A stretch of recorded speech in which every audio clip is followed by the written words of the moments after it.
Hey everyone, thanks for watching my channel. If you like what you see, then please subscribe, and if you like this video, please give it a like. It really helps me out in terms of keeping this channel going and my work. As sort of an introduction, I want to address the fact that I've seen a lot of things over the last 4 years. I'm having my own cryptic pregnancies and working with now hundreds of women online and in person who are going through cryptic pregnancy experiences. If there's anything that I've learned in this whole experience is that Western science has barely cracked the surface of what a woman is, who a woman is, and especially her. If there's something that I've learned so profoundly, is that the woman's body is an amazing, complex, spiritual, physical, emotional, psychologically deep organism and life being. I've seen medical confirmation of women's bodies being able to break down fetuses that are babies that are term. You know, these babies are term, and when they haven't been able to, for whatever reason, be born, come into the world, they will pass on, and the body will break down the full term fetus and absorb a lot of it, but also there tends to be a lot of hemorrhaging, a lot of blood clots and things that move on. And I've seen medical confirmation of this phenomenon. I did suspect it intuitively. I suspected it, but you know, it can be a pretty in this heavily controlled Western scientific realm. You know. Where women's bodies are highly controlled, and in a way women's bodies are a cash cow, a commodity medically, and our babies, and that thought can be pretty frightening, pretty out there. But I prayed about it. I would intuitively meditate on it, and eventually I was able to see actual medical confirmation of that. Obviously, this woman's case, or these women's cases, you know, they're not highly public. The medical community isn't super thrilled or focused on making that public information. I've seen medical confirmation of women conceiving more than once while they are pregnant. And I've seen up to 3 or 4 times. I've seen not just the one longest pregnancy ever, it was over a year on record. Not just that, you know, but I mean that's pretty phenomenal. But the longest pregnancy on record, medical record, is over a year, and I think even like a couple months over a year, But I've also seen medical confirmation of extended pregnancies. Doctors want to come from all over to see the baby and the mother because of this like freak of nature that they, you know. From my perspective, it's not a freak of nature. It's not even abnormal. It's just that we've created a medical box, and anything outside of that medical box is considered frightening, abnormal, you know. And in a way, from my perspective, women's bodies, women's babies, we've become a commodity. We've become a cash cow. We've become something to control and to make money off of in an industry, rather than having connection to our ancient woman roots that have a deep and ancient history of wisdom and knowledge of women, our mysteries, and our bodies. A lot of that was buried with the dawn of westernization and modernization. Women's bodies are capable of so much more, you know. we then the medical field knows, and the medical field, and in many ways, is willing to reveal, because that means that women are powerful unto ourselves, and we don't need all this medical intervention and support when it comes to our bodies and our health and our.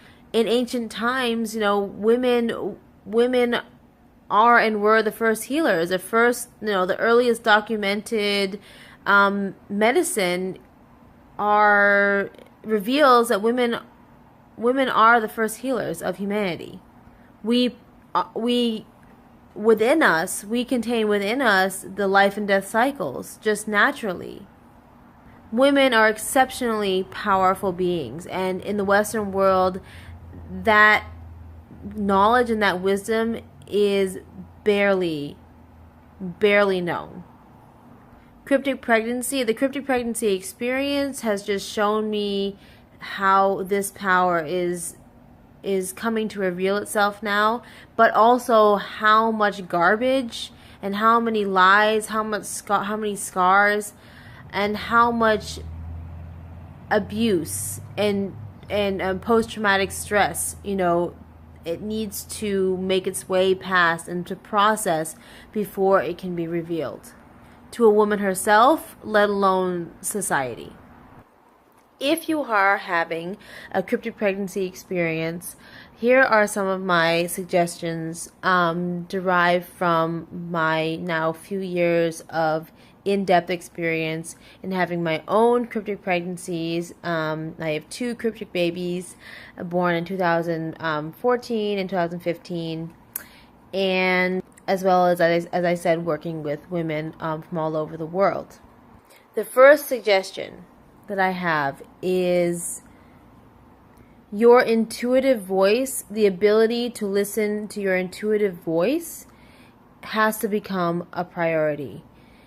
This experience is going to show you how much personally, ancestrally, societally, the feminine intuitive voice is suppressed. That has to be a priority in your life. And if it already is, then it is a calling to go deeper. There are so many ways to do that. Meditation is one. For me, it really is being able to, I call it the reset button. You go in internally, you really make a conscious effort to go internally and have a quiet moment to breathe and to connect. Doesn't matter where you are. You could be in the middle of breastfeeding. You can be in the middle of changing a poopy diaper. I'm describing my life here. You can have just woken up. You can be out in the park, at work, whatever. Being able to find silence and reconnect in your innermost being and your intuition is a skill that is essential to life, and is more often than not, and that's a total understatement, but more often than not emphasized as crucial in life. We are much more focused on materialism than anything else. Being aware that something is trying to awaken deeply, psychologically, spiritually, inside your being is going to be the first step in empowering yourself on this journey. Becoming aware of your instincts and becoming aware of your need to go off script, go off societal script, go into nature. For me, when I was, I go through, women go through stages of their life many times like this, where especially if they're women who are deeply connected and deeply searching all the time, and where you go through these cycles of awakening, of more and more awakening and deepening, and a lot of that process for me was a realization that the soul has a rhythm. The soul has a rhythmical force that responds to the chaotic order of nature, that responds to the rhythm of music, that that feeds on the intuitive and the deeply compassionate yet ferocious, that totally comes alive when a woman has the courage to go off script, off societal script. A lot of my journey in awakening throughout my life has involved, I picked up when I was 19 years old. I picked up and went to Nashville, Tennessee, to write country music. I ended up doing that. I ended up having a bit of a psychological, emotional crisis, which kind of led me into the next mode of awakening. But I ended up doing quite a lot there. But I remember when I was in Tennessee, I'd go out at night and I'd just walk and walk and walk, sometimes in the rain. I'd be on the phone with my mom sometimes, and I just allow myself to cry. I would turn on music really loud and just dance wild and crazy in the house. And the one really powerful thing that I would always do and still do to this day, as I said, was practice that reset button. Practice finding that center, that intuitive center, And at first it's going to be new. At first it's going to be more sporadic. But practicing that begins to induce a deep and profound trust in the spirit, a profound trust in the soul and in the self. As I began to become more adept at finding that reset button, finding that quiet inside, and I did a meditation regularly at some point 1 year, and that really helped me break into the that realm of my psyche and my spirit, where I could truly begin to feel and sense a deeper, elemental and cosmic realm inside. When I became more adept at that, I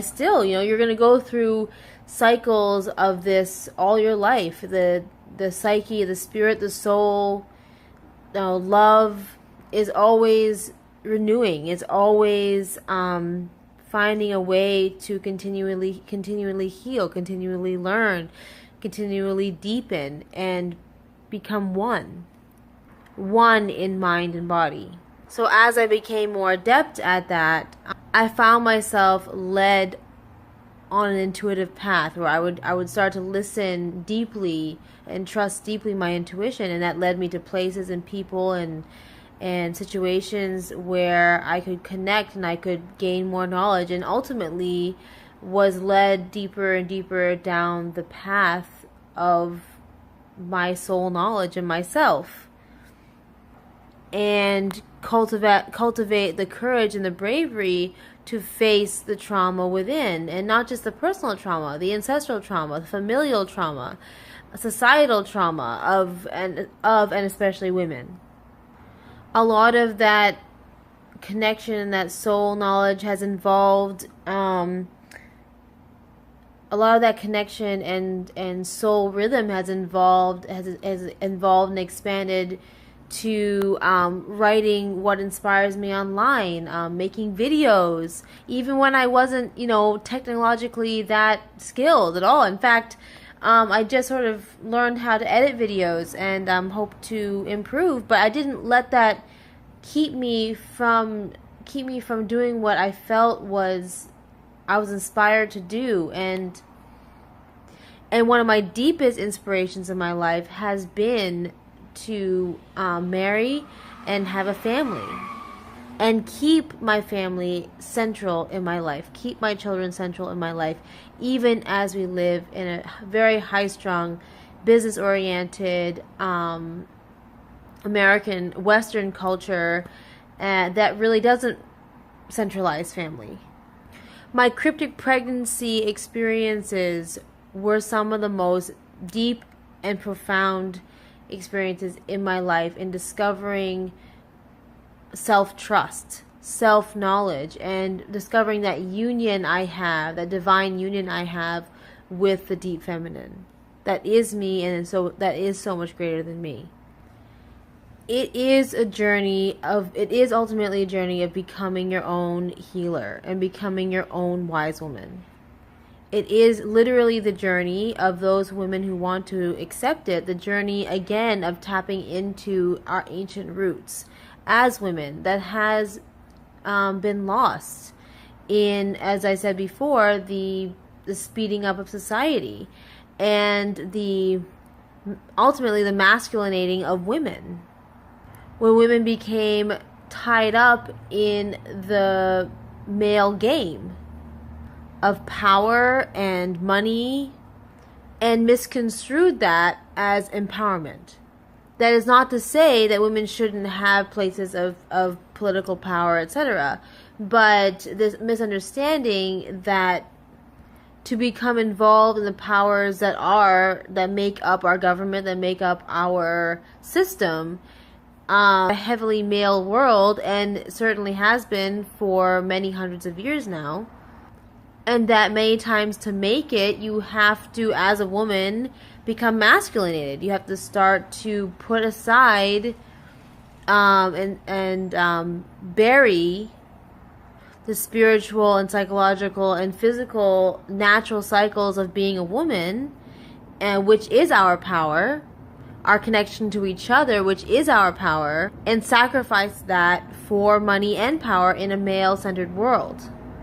At first, when you're going through the cryptic pregnancy experience, you're going to be desperate, to get the medical field to recognize what you're going through. And the fact is, unless your intuition is calling you to a certain hospital or to a certain situation, a certain medical professional, that the medical field is stone-faced when it comes to this experience, because the medical field hasn't even cracked the surface, from my experience, hasn't even really cracked the surface of the phenomenal power that is woman.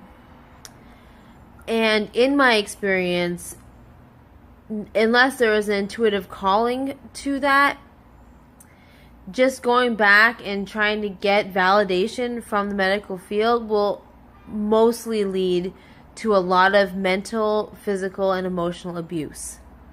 This journey, your whatever you want to call it, your God, love, the self, the higher self, the psyche, the wisdom of the psyche is calling you to become the master of yourself, calling you back to the ancient ways of woman, of wise women, and becoming your own healer.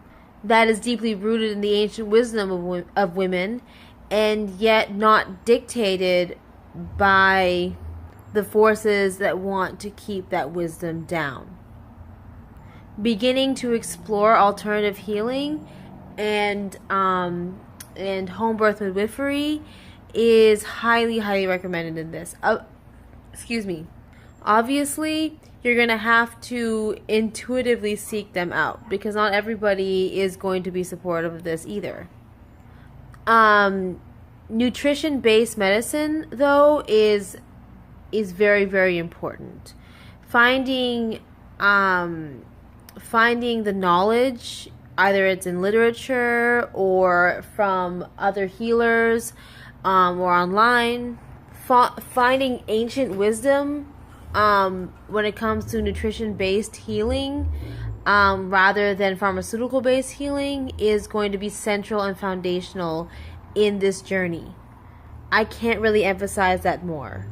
Before pharmaceutical companies, the pharmaceutical companies want to make everyone in the modern age believe that people were just dying all the time because they didn't have the pharmaceuticals and the medical field to help them out. When actually it wasn't until the dawn of westernization and Western medicine and the wiping out of medicine women culture, it wasn't until, that time, unless it was a time of war, which in a lot of ways, westernization was a constant time of war, constant genocide, of native peoples, of thousands of women. So my children's room is absolutely insane. That's why most of my body is blocking the mess. Yeah, so picking up from where I left off. Unless it was a time of war in ancient times, people had deep knowledge and wisdom of the plants of our natural-born medicine, of our natural-born state on planet Earth.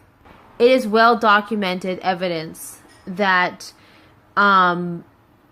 ancient cultures have very little maternal deaths and general mortality rates when they are able to be within their ancient culture and ancient community without the influence of westernization and Western medicine.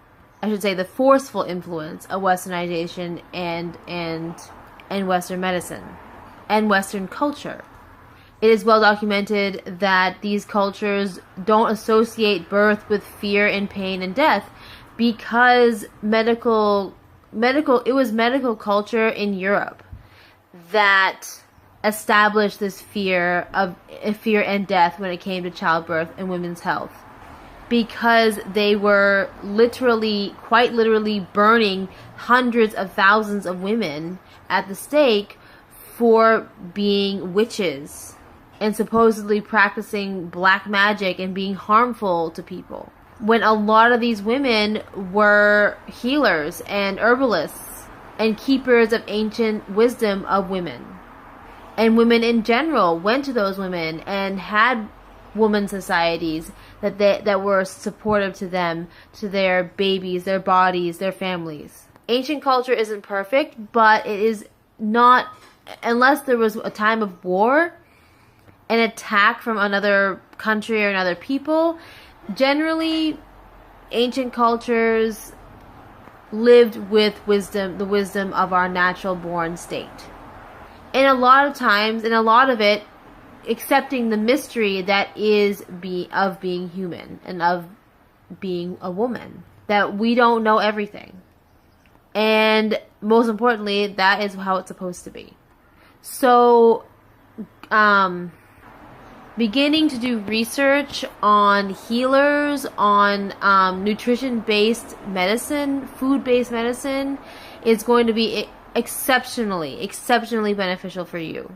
Meditating on it, and in however way you pray, praying on how you can do that is going to be some of the most foundational things you can do on this journey, and ultimately for yourself on all levels. Dealing with family and your work and your life is going to be some of the most challenging parts of this journey.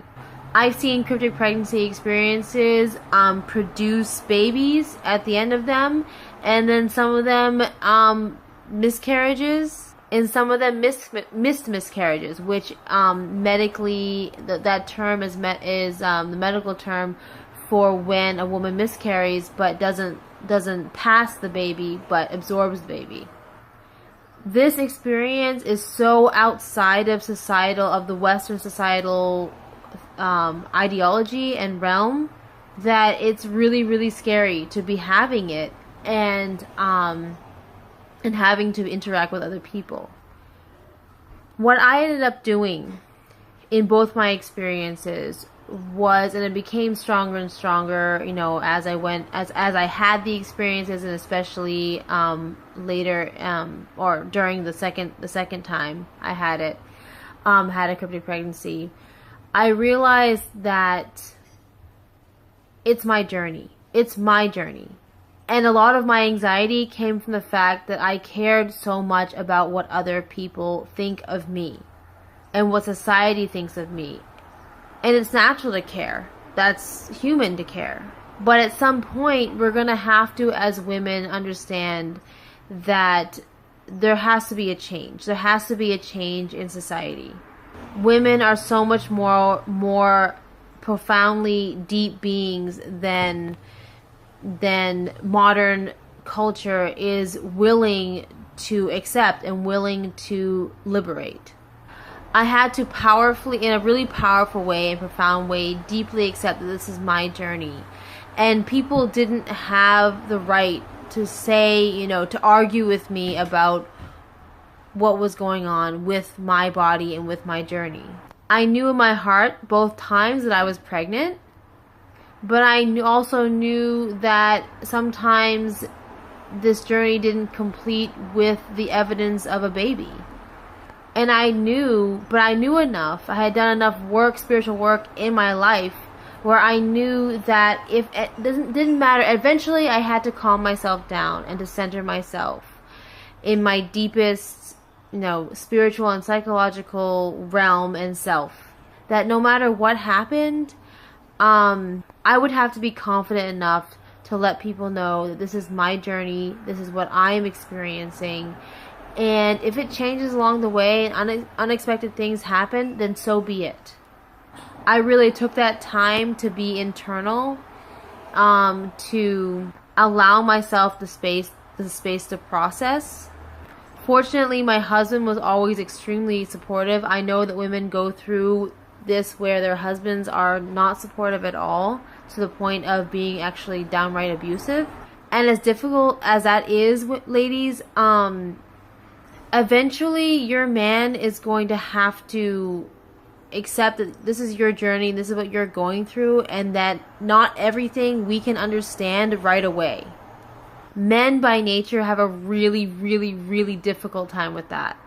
But if they're in a relationship with you, a committed relationship with you, and they really love you and really want to be there for you, then they're going to have that talk. You guys are going to have that talk at some point, where we can't know everything. But what we can know is that we're here for each other. And what we can know is that there's going to be some scary stuff, you know, some scary unknowns on this journey. But are we in this together? Are we willing to press that reset button, to find that silence, to go deeper, to do the research, to accept that this journey is calling you to become more deep and more intuitive people? So those are my thoughts for today. And hopefully I got some more videos on cue. This cryptic pregnancy journey, not just, you know, my own cryptic pregnancy journeys, you know, going through them with some of the most deeply profound things that I ever went through in my life. I have to say that the difficulty of working in this realm has many times exhausted me, and I just simply don't know what to do sometimes because of the amount of arguing, the amount of intense emotion, the amount of inability to listen among women. And so I am step by step just sort of formulating in my mind how I can move forward with helping women and educating people who are willing to listen, who are willing to learn. So I want to thank you again for watching, and God bless.